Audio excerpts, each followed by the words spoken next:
Bonjour tout le monde et bienvenue sur musculationprisemasse.com. Mon nom est Charles. Mon nom est Étienne. Yes, puis... Attends, aujourd'hui, on va remercier tous les Maximes qui nous écoutent. Non, pas toutes les Maximes. Ça faisait longtemps qu'on n'avait pas fait ça. On en a Parce combien? Il y a plusieurs Maximes qui nous écoutent. Hein? On a quand même une bonne facile. Hein? Moi, j'en connais au moins 2 gens qui nous écoutent.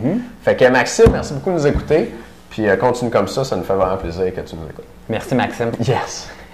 OK. OK. L'autre chose, c'est que on a une semaine spéciale. On a quelque chose à vous offrir pour vous donner vos abdominaux en dedans de 30 jours. Donc, si c'est quelque chose qui vous intéresse, une solution pour ça.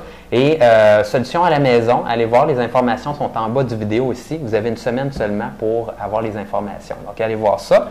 Et aujourd'hui, on a une question de Samuel. Samuel qui est membre avec nous, qui vient de Trois-Rivières, 33 ans, 5 et 10, 195 livres et 17 de gras. 6 ans d'expérience en musculation. Ouais. T'allais dire? Bon point, tiens. Ouais, mais je l'avais revu. L'information. Donc, ta question, Samuel. Quels seraient les meilleurs exercices pour épaissir et découper des pectoraux? Je trouve que j'ai une petite faiblesse à cet endroit. OK, très bien. Mais écoute, je vais commencer, Samuel.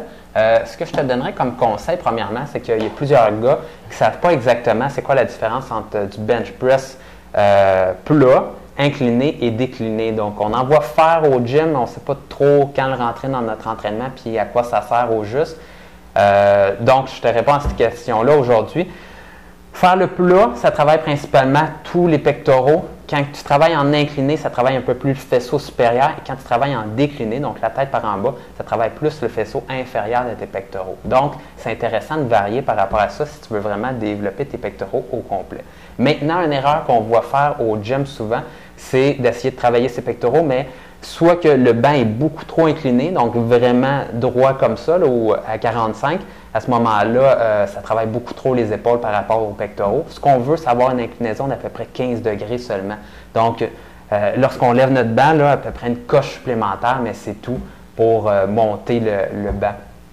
L'autre chose, c'est que lorsqu'on a la tête en bas, donc le décliné, on veut encore là pas trop être décliné. Donc, si vous avez complètement la tête en bas comme ça, là, si vos pieds n'étaient pas pris après quelque chose au bench, vous tomberiez à la renverse, là, c'est vraiment mauvais signe.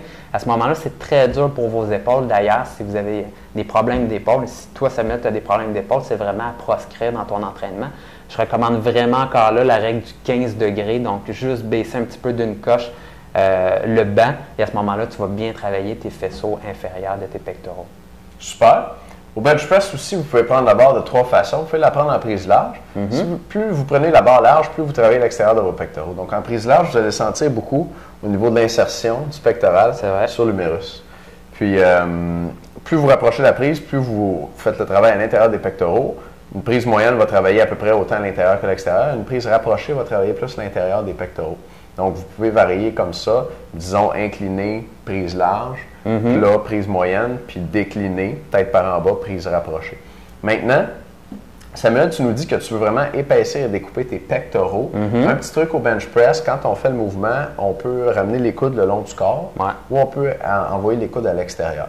Quand on ramène les coudes le long du corps, on travaille un petit peu plus le triceps. Donc, toi, si tu veux plutôt mettre l'accent sur les pectoraux, assure-toi de faire ton bench press en sortant les coudes à l'extérieur comme ça. Et finalement, un autre truc pour épaissir des pectoraux, ça va être de faire du pec deck. Le pec deck, on ne peut pas mettre aussi lourd qu'au bench press, puis c'est pas un exercice que tout le monde aime beaucoup. Mais moi, je l'aime pour la raison suivante, c'est que quand on fait du bench press, à la fin du mouvement, c'est facile. Parce que nos bras sont dépliés, puis tout le poids va dans le squelette. La preuve, on peut tenir très très lourd comme ça assez longtemps. Puis on ne casse jamais au bench press en haut du mouvement, c'est toujours ici ou plus bas. Mais au pec deck, comme c'est fait sur une machine avec un système de poulie, la charge externe est constante. Ça veut dire que du début à la fin du mouvement, je déplace la même charge.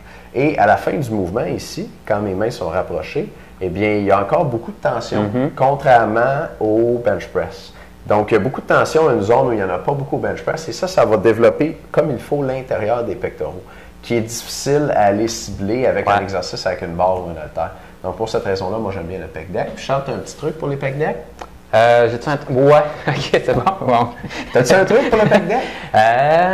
Oui, il y a un truc, dans le fond, si vous avez les deux machines au gym, donc si vous avez celui avec les genres de bras, là, vous pouvez tenir à bout de bras comme ça pour faire le pec deck, ou soit que vous avez les coudes comme ça. Donc, celui à privilégier, c'est vraiment avec les coudes comme ceci. La raison, c'est qu'on enlève un muscle de l'équation. Lorsqu'on tient les barres comme ça, on a un travail en isométrie des biceps pour tenir les barres, tandis que comme ça, bien, on enlève les biceps de l'équation et on peut travailler et isoler vraiment les pectoraux. Et c'est une des raisons aussi pour lesquelles le pec deck et les fly également sur le dos, c'est intéressant parce que ça l'isole beaucoup plus les pectoraux qu'au bench press où on travaille les triceps, l'épaule aussi durant le mouvement.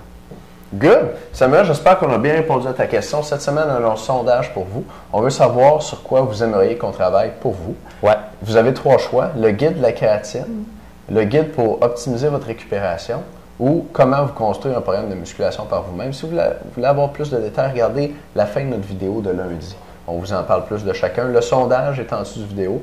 Dites-nous ça. Merci de nous écouter. Salut tout le monde. Demain.